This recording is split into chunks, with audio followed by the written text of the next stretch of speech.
I pozdrav svima, danas ću vam pokazati kako da konvertujete Word file u PDF file. Znači odete prvo u sajt što stoji u deskripciji, onda stisnete Select Files i izaberete vaš Word dokument.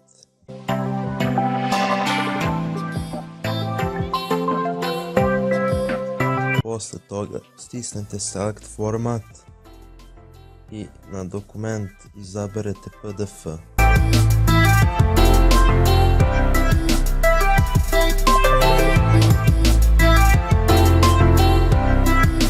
Kada ste to uradili, stisnut ćete Start Conversion i sada se to konvertuje.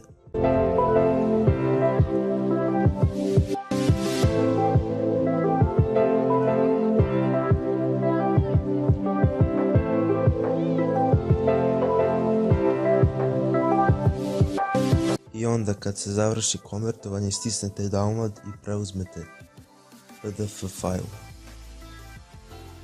I to bi bilo to. Ako vam se svideo klip, lajkujte ga i subscribeujte se na kanal. Ćao.